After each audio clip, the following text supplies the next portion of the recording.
అనగనగా ఒకరోజు ఒక కాకికి ఒక జున్ను ముక్క దొరికింది. అది ఆ జున్ను ముక్కను తన ముక్కున పట్టుకొని ఎంతో సంతోషంగా ఎగురుకుంటూ వచ్చి ఒక పెద్ద చెట్టు కొమ్ముపై వాలింది.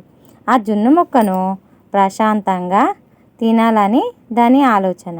అదే సమయంలో ఆ చెట్టు కింద నుండి ఒక నక్క వెళ్తుంది. నక్క చాలా తెలివైనది, కానీ చాలా మోసపూరితమైనది కూడా. అది చెట్టుపై ఉన్న కాకిని, దాని ముక్కులో ఉన్న జున్ను ముక్కను చూసింది. దాని నోట్లో నీళ్లూరాయి. ఎలాగైనా ఆ జున్ను ముక్కను కాకి నుండి దక్కించుకోవాలని నక్క ఒక పథకం వేసింది.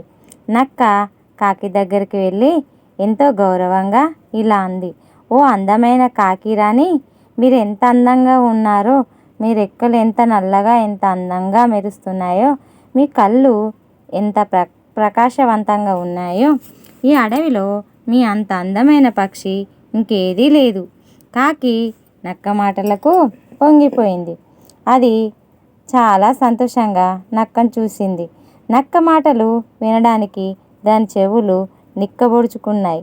నక్క తన ప్రశంసలను కొనసాగించింది: "ఒక కాకిరాణి, మీ రూపు ఎంత అందంగా ఉందో, మీ గొంతు కూడా అంతే మధురంగా ఉంటుందని నేను విన్నాను.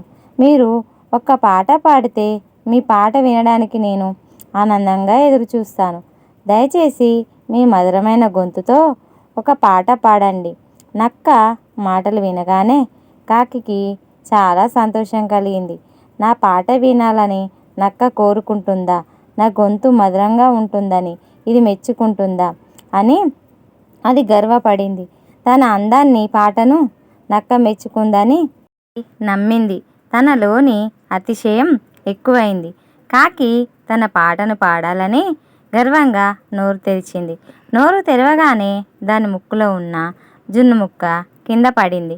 కింద ఉన్న నక్క ఆ జున్ను ముక్క కింద పడగానే దాన్ని కళ్ళార్పకుండా చూస్తూనే ఉంది. జున్ను ముక్క నేలపై పడగానే అది వెంటనే దాని నోట కరుచుకొని ఒక పరుగున అక్క నుండి వెళ్ళిపోయింది. జున్ను ముక్క కింద పడటం చూసి కాకి షాక్ అయ్యింది. జున్ను ముక్కను కోల్పోయి నక్క చేతిలో తాను మోసపోయానని గ్రహించి అది చాలా బాధపడింది. తన అమాయకత్వానికి, అతిశయానికి అది పశ్చాత్తాపపడింది. తర్వాత కాకి తాను చేసిన తప్పును అర్థం చేసుకుంది. అనవసరమైన పొగడ్తలకు లొంగిపోవడం ఎంత ప్రమాదమో అని తెలుసుకుంది. నక్క మోసం చేసినందుకు బాధపడింది, కానీ తన సొంత బలహీనత వల్లనే ఈ నష్టం జరిగిందని గ్రహించింది. ఆ రోజు నుండి కాకి ఎప్పుడూ ఇతరుల పొగడ్తలకు గుడ్డిగా నమ్మలేదు, తెలివిగా వ్యవహరించడం నేర్చుకుంది. ఈ కథలో నీతి ఏమిటంటే, గర్వం, అతిశయం మనకు నష్టాన్ని కలిగిస్తాయి. ఈ వీడియో చూసినందుకు ధన్యవాదాలు. ఈ వీడియో నచ్చినట్లయితే సబ్స్క్రైబ్ చేయండి.